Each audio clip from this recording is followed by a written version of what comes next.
Call me EXC Excellency, Honorable Chan Survivors, aka Birdman, Mr. Bad News. So, won't you take on any Facebook? Work you and about. Uno mero temo capacity na. Uno mero temo jomo kene mero nyango capacity na. Jomo kene gi mero nyang capacity na. Jomo kene gi mero nyanga ma ana bedo. Jomo kene gi mero nyang capacity na. Jomo kene gi mero nyanga ma EXC Excellency obedo. Jomo kene gi mero nyanga ma Mr. Bad News obedo. Jomo kene gi mero nyang capacity na. Jomo kene gi mero gi bon capacity ma mega. So ka ini mero temo mero capacity ma mega. Ka ini mero temo capacity na. Ana jori. Ka ini mero temo capacity na. Ana jori. Enta bit juli style mo ma pebe firu. Abe juli ki style mo ma ian pebe firu. A juli wa wochu ni. An dwi no anati social media. Dwi no anati ka phone. Dwi no anati ka posting video. YouTube. TikTok. Dwi no anati kedu kara chel. An pa be wewu wa be wor wunu kara chel. Pero mo ke ken ma bidio a juli umero ana kedi kwerik iyamu. Machalo an ruot pa Luchan. Ruot pa Luchan. Mano presidena beru bus mego team. Tono. Kuberchan ana te chalo ruot pa Luchan. Kuberchan ana tiye machalo ruot pa Luchan. So, log mo ke ken ma kwao kum Luchan. An machalo EXC Excellency. Umera chungi iye. Umera ke lunga iye. So, lokum diang pa chore. Lokum diang pa chore. Ana te ka mera ki proving ki loka eni. A mera ki proving loka eni ukati kamaleng. Abe yaro wajo wati kamaleng ni. Diang pa chole eni umera ki signing. Mabero ki waye ni ki signing o. Umero diang eno ni ki poge. Ero diang eno ni pege ka o. Nguti unge ni chama wao tika mete iya chuli. Malupe ki lokum diang pa chuli ma yam ki choge ki tergio ikotido. Magi choge ki tergio ikotido. Lokum diang pa chuli anu ni. Ana beliweni iye. Ana beliweni iye. Unu kwe kungu mod. Ini aka Birdman Mr. Bad News.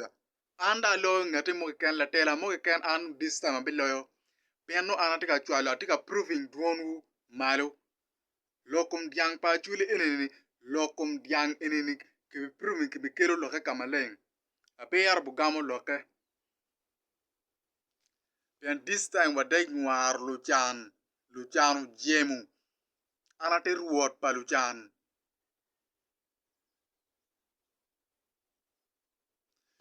Lok mo ke ken mabik gutu kuma chuli umero ana beri iye machalo ruot pa Luchan. Ingere mo ke ken ma ini bichere kum an me mier bongo capacity na ngene ne tika bongo lori.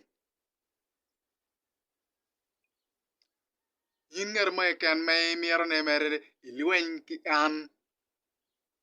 Unyo ki chwalo iye ne ilwen ki an. Ne tika lwen ki lori. Ini aka Bad News, Mr. Birdman. Ruot pa Luchan. Lokum diang pa chuli ana bikati kera bi proving kere. Loke ini lokma populing. Lokum ngom pa chuli ana bikati kere. Wenga chile che. Te tang. Abi jano kore. Ping tere nge ki nge. Wiji te teng. Lokum diang pa chuli. Lokum ngom pa chuli. Weng ana bi proving. Lokum chan pa chuli. Ana bi lweni yetwaru ngaya. Ka wunu tela wunu deg lweni iyo wek andong ana lweni. Ben wunu chier me pingwin chieru malo. Yeru meri pingwin chieru mo wunu chier meri ki program mu. Chier mega chutu mwinyu malo kunu. Po mero kwanya chuli. This time ana kwanyu ka ana reng social media. Pia chuli. Pa mer bangu log mo ken. This time ana belwenu pia choli. Wang maga mente winyu koro mamega. Winyu koro paluo.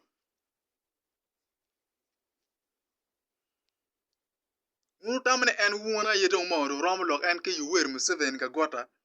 Utani wuna yeto wunti yo weng. Ugwake. Aka Birdman. Tieo makume. So wuna chweli chunyuro berium ni. Rola chwech uchwalu ngen mabe chung kedwu. Mabelwen kedwu. Pero mama wundo beno peke. An aka Birdman atie. Abe chung kedwu. Wun machalo luchan. Ana belwen matagari da chana ya churu mero jwere. Kirka che chana pubu a kuji chana o mero rele udare. Ni chaka wa yang makilwen chana me rele dung meta mera. Ke pere wa kalwen mwenye lutel ma wunu tiga chwale endo tiga chwale nga. Upe ka chwale gimoy kan. So wek ana lwen ki gini. Wek ana lwen ki gini wek gu windwa. Wek ngeni a churi kara pege mer mi. Wek ngeni lao pege mer mi. Wek ngeni a lu pe mer mi. Wek ngeni luo pe mer mi. Pe mer vola. Nanwe. Yin la tela moy kan mi bien ka volu te dero. Ki lok mi miu. Era in cher ki steli mo kono ini mer ma chilling. Mi dongo pajo ma migi. This time kui chok en wabireru. This time jomo kane bu poro kuiji jokan bu ngene bu poro teteng kuiji.